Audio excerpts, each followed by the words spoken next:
Hi everybody, welcome back to another LEGO Star Wars video on the channel, and today we're going to go over my worst to first on every 2009 set. Now, as I did with my last one, I'm not going to go into any polybag sets, promotional sets or the advent calendars. It's just going to be the standalone sets that were released in 2009. So the worst set of the year has to be the Assassin's Droid Battle Pack, and for good reason. It's just such an odd, set idea. We've had weird battle packs in the past, but this is by far like the weirdest option.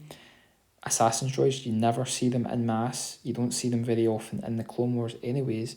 So to have 5 in a battle pack is, quite odd. Now, the actual Assassin droids are pretty good figures. I mean, they're not like the best in the world, but they're not bad. The speeder bike is also pretty nice, must say, but it just doesn't make up for the lackluster set design, and that's why it's in the last place. Okay, up next we've got the Hyena Droid Bomber, and the reason why this set is so low on the list is just due to the size and proportion of the Vulture droid. It's quite large in comparison to like mini polybag builds, and I'd wager that the smaller versions are much better. Now, the cool bit about this set is the rocket droids. They look pretty awesome. Some of the better variants of Battle Droid in my opinion. But as I said with the last set, it just doesn't make up for what it is, and that's why it's less low on the list. Okay, in 17th place we've got the mini scale Millennium Falcon. Now, the overall look of the ship looks pretty nice. They were able to get so much detail down on such a small model. This set was not popular back in 2009, and it's slowly starting to get more popular with the Super Star Destroyer, and there's going to be another Millennium Falcon published next year. But for the time, it wasn't very popular, and it's just when you compare it to what else we've seen in 2009, it's not the greatest option, and that's why it's so low on the list. For Darth Vader's TIE Fighter, I was debating whether to put it in the middle of the list or to put it, quite low, and I ended up going with low because it's just quite an unfinished set. This thing could have benefited from having like a couple of other figures, and just having the Darth Vader, which isn't a bad option. Darth Vader's TIE Fighter, it makes sense to have him in the set, but it's just something that I don't really like as much as everything else, and that's going to be quite a common occurrence with these sets. They just don't compare to what I've got in the front of the list, if that makes sense. So yeah.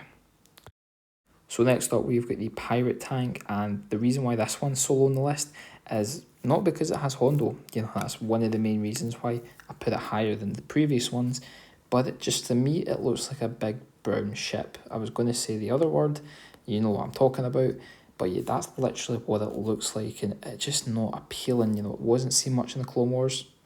I don't have much nostalgia to that specific ship, and that's why it's that low on the list. So for the time, this was essentially seen as a battle pack. You got 2 snowtroopers, 2 rebel troopers, and then to add on, you got Han Solo and a Tauntaun. But looking at the main turret, it looks fantastic. If this was shoved in a battle pack nowadays, it would sell like hotcakes because it looks pretty cool. Makes use of good pieces, and if you were able to get like 20 of these, for example, you could make such a good model. Yeah, I just really like the set. Episode 5 isn't my favourite, movie, but I really like the set design and minifigures. Ahsoka Starfighter with Vulture Droid. It's a set that I like, but for at the time it was very overpriced, for like £35. I think it was like $40 in the US. It's just a set that wasn't well received for the price.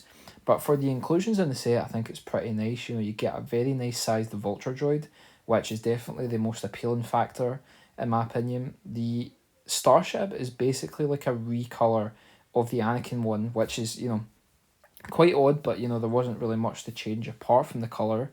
The minifigures are quite basic, with just being Ahsoka, a couple of buzz droids, and the R4 unit.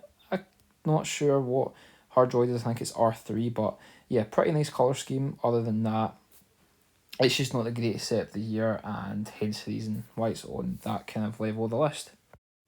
So for the Republic Attack Shuttle, it's a set that has grown on me. When I first saw the ship, it looked quite blocky, not much detail on it. But like looking closely to the source material it was based on, watching the Clone Wars movie and stuff like that, it has been a set that I've started to like more. The figures again are quite basic. Couple of clone troopers. The Mace Windu, it looks pretty terrible in my opinion, but the ship's nice. It's got some good functions. It's got an interior. It's got some very good flick fire missile shooting. So overall, it's a very kind of standard, very good set, and yeah, not bad list. The Separatist shuttle for me is one of the best looking sets of the year. The reason why it's not that high on the list is just because it's quite small, it's quite, dingy. The figure selection's, quite sizable for the price at the time. I can't really remember the price, but the figures are nice. The exterior of the ship looks fantastic, very rounded off. And again, the only issue is there's lack of interior, as shown with the Newt Gunray part. But yeah, very, very solid set from the year. Okay, next up we've got the Corporate Alliance Tank Droid, and again, this is a very solid set. I'm going to say that for pretty much most of these sets up until maybe like the top 4. But yeah, you get a nice selection of figures with those jet troopers. You get, a very nice standard looking Corporate Alliance Tank Droid, which is accurate to the source material. And yeah, good functions overall, and yeah, nice set. Now, the Tantive 4 is one of my favourite, original trilogy vehicles ever. I really, really love the overall look of it, and the way it translated to playscale version is fantastic. You get a very nice interior with Leia and that technician there. You also get a good little bit of interior for the controls, and overall just it's a very busy model, but you get loads of play functions and it looks nice as well. And to boot, you get a little escape pod for those two.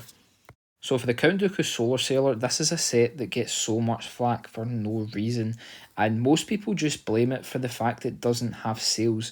Now, that would be very hard to translate into Lego form, having to it come out and be sails, but for the way it looks without sails, it looks pretty fantastic. You can open up the little parts to somewhat symbolise sails, but you do get a decent interior to put Count Dooku in his speeder bike, and you also get 4 decent minifigures, especially those Magna Guards. They look pretty fantastic. Count Dooku also has his hood piece, and overall it's a set that gets too much flack for no reason.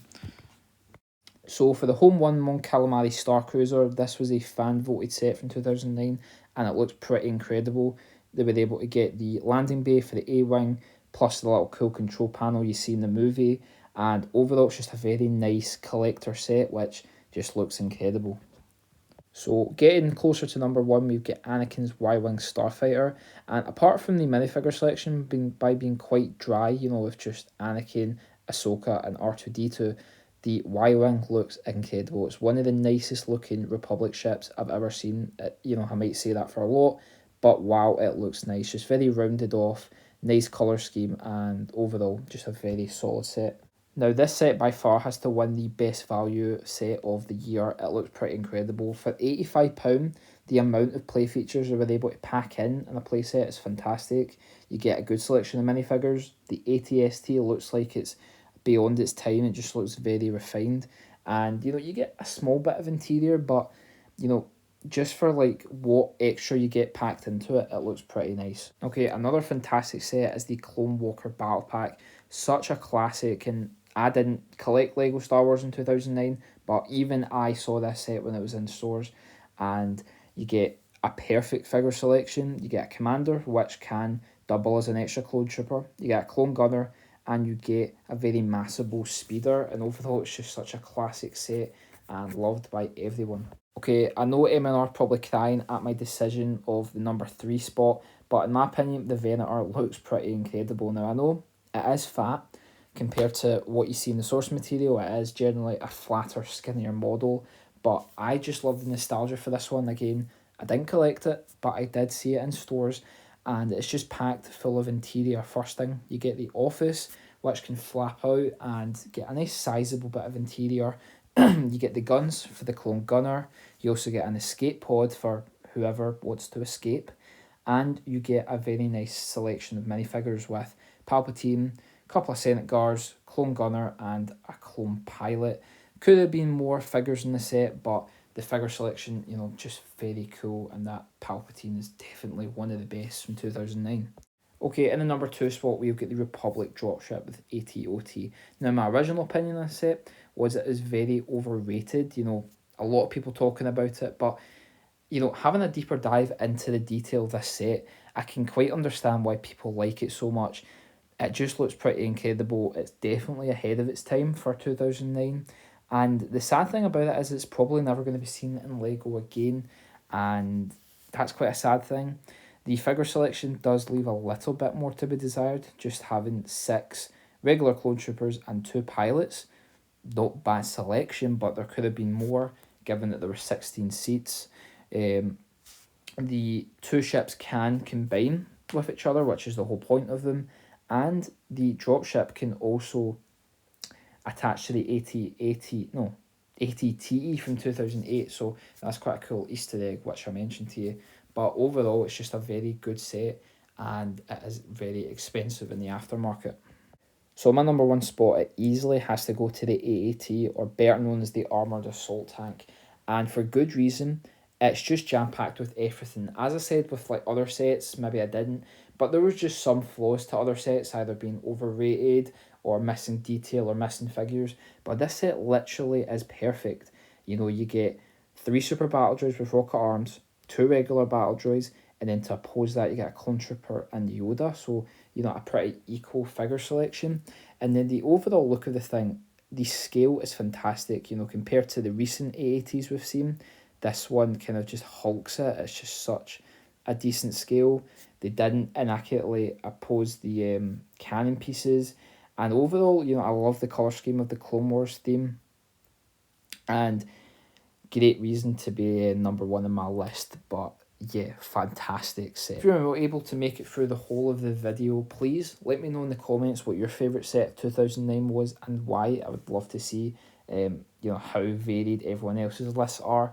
But yeah, as I said at the start, this was one of my favourite years for LEGO Star Wars, mainly because it was jam-packed full of Clone Wars-based sets. Maybe that's why my list was so positive about things.